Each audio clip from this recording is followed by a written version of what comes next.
Welcome back, everybody. Derrick Sue, your East Oakland advocate. Well, September is Suicide Prevention Month.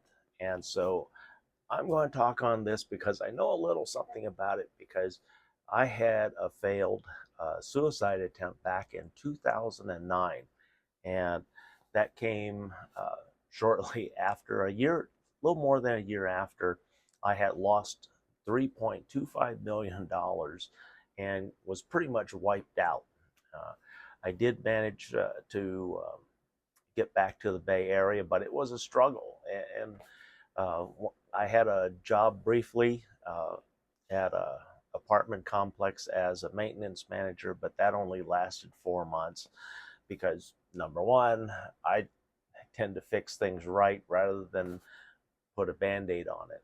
And so um, for four straight months, I blew the maintenance budget. I got my ass reamed on that, and then I got terminated. So anyway, suicide prevention, and the biggest group right now, uh, sadly, is in our youngest group from 10 age 10 age 10 through 24 are the highest at risk uh, for suicide. And there are a lot of suicides going on. You hear about peer pressure suicides, and then um, the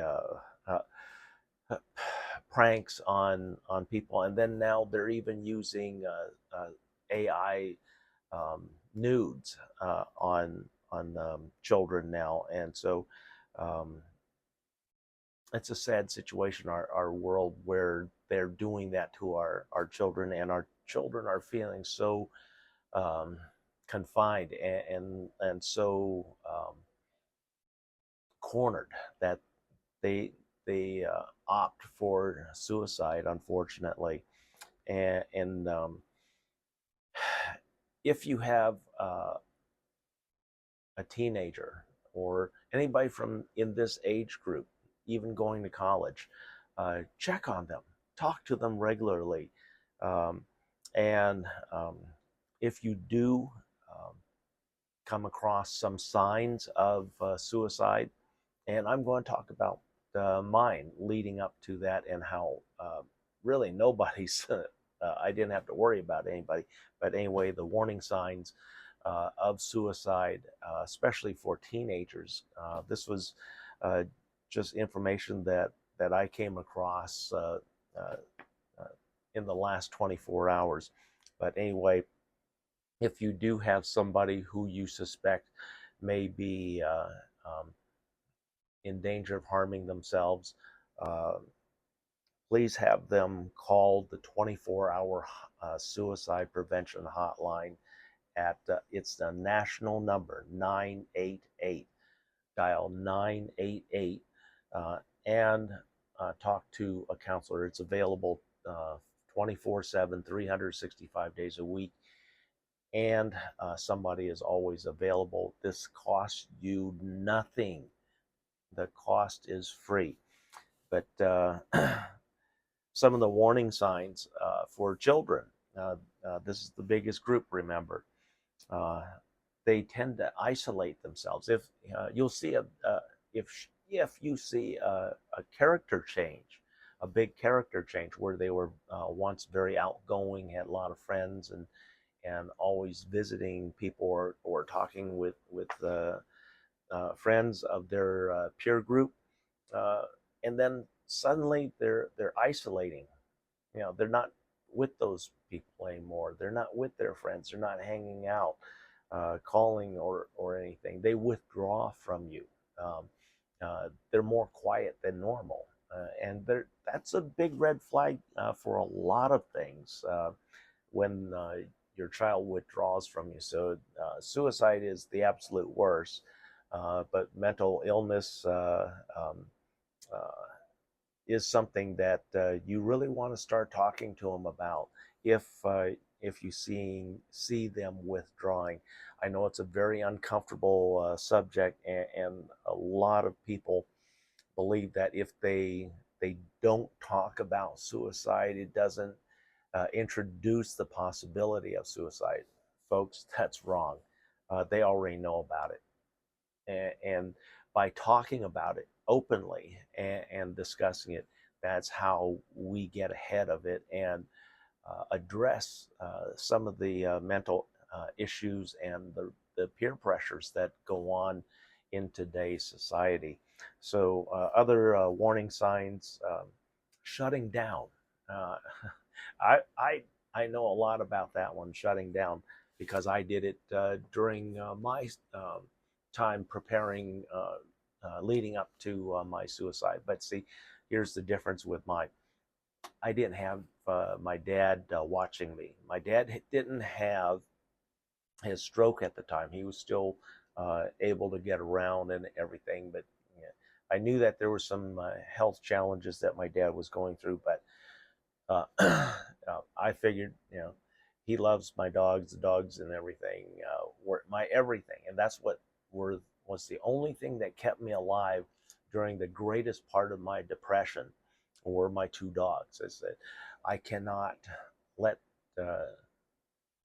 animal control have them, or whoever takes possession of them, because they're older dogs, and the more than likely be put down because of their age, and that's just the reality of it. But then, since my dad was still doing well, getting around and everything, and I was in a really bad mental state, uh, that he would take care of them, and I figured the dogs have you know 5-6 years maybe at the tops, and Dad could take care of them. But that good thing I I was unsuccessful on that.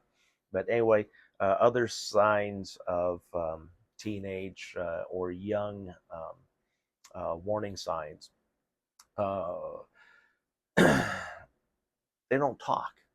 They avoid conversation with you. Uh, Sleep habits change, meaning that they could have been a very good sleeper. As soon as their head hits the pillow, they fall asleep. But all of a sudden now they're having sleep issues where they're up all night, or they're having worries or anxieties. I remember shortly after my mother passed away back in 2001, one of my nieces, she had a lot of anxiety for a week because shortly after my mother passed away, we were at the funeral home discussing all of that. And then she said, right in front of grandmother's body, I am not going to the funeral. So, ooh. And she said it right in front of grandma's body. That's not a good sign, because even though the body is there, the soul continues to hang around. Maybe not in that vessel, but in the area. And mom's soul was still in the area because she heard the the granddaughter say that she's not going to come, and so grandma fixed that, and caused that niece a lot of anxiety. But once we got past the funeral, and then grandma, saw that she was there were no issues.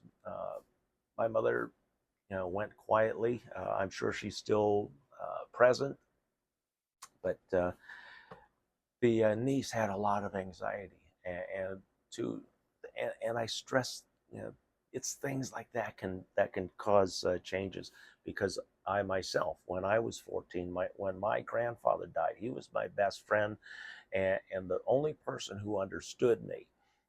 And when he passed away, I was very angry for a couple of years before I reconciled my anger and reality. Uh, and so uh, sleep changes are a big indicator, so watch out for that. Um, and then reckless behavior, meaning that um, this is this one was a suggestion to me that teenagers drive crazy, and we've seen that in the news where some young drivers took the family car out, Honda Accord, whatever, and then crashed into a tree, killing themselves and the passenger. And so these are the behaviors, the reckless behaviors, um, because we're not talking, and they're not communicating with us. They're withdrawing. They're shutting down conversations, and they're possibly talking about stuff with friends, and then some of their friends may not be in the right mental capacity. My stepson, during his time in middle school, he was diagnosed with ADHD, um, and, and so he had attention disorder, and that's what they said. I called it, well, he just had no interest in learning anything, because even after he left school, he didn't have that much interest in learning anything, and it cost me $140,000 for his schooling at UTI. So, yeah, but those are some of the things that signs and warning red flags that you should be looking for with your child or with your young adult that may be in school still or in college, away at college. Be in contact with them regularly. And if you do see or hear some of the signs, or they're avoiding your calls or contact, please call the 988 number for help. And then also uh, ask that person to please call 988 for help. It's, like I said, it's a free service. It's a national number, so you can call it anytime and get professional help. And those are some of the resources. Also, there's a text, which is 741 741. You can text for help on that. And then if you see some of the signs and you want to get um, uh, to see a psychiatrist, psychologist, mental health specialist, talk to your primary care physician and see what can be done there. And then also, we now have in certain counties the California CARES Act, where if the person is very challenging mentally, um, they could be enrolled in the California CARES Act. And that's for an evaluation for a year with exit programs and housing support and continuum of care. So these are things that help you get through the suicide or spotting suicide early. Like I said, mine was real easy.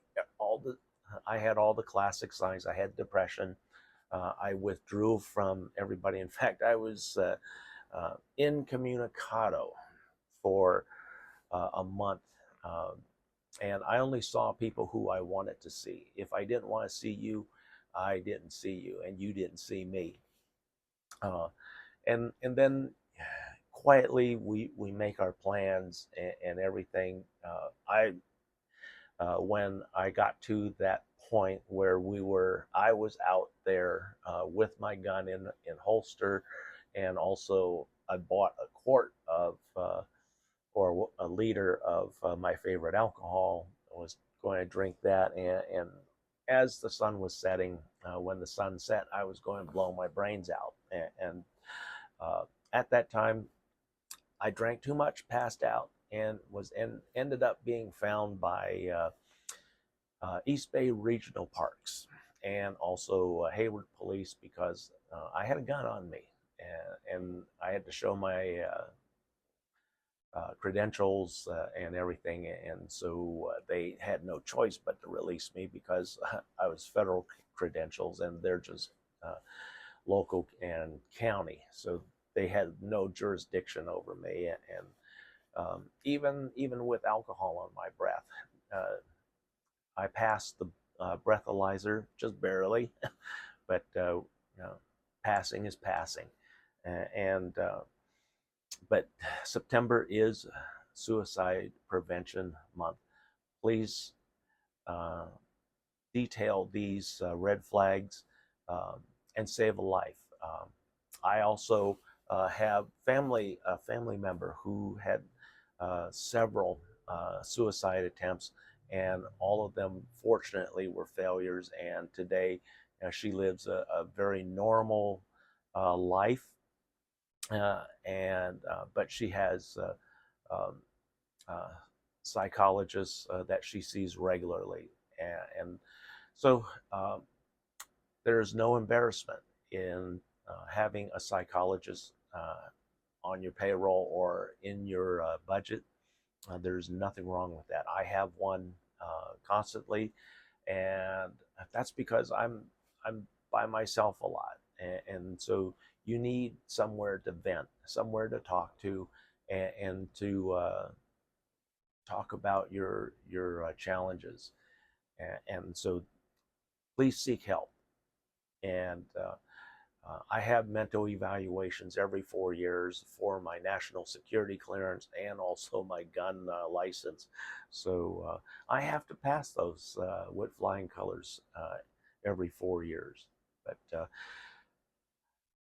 that's what I pretty much wanted to pass along to everybody. I'm a survivor of suicide, and I don't wish suicide thoughts on anybody.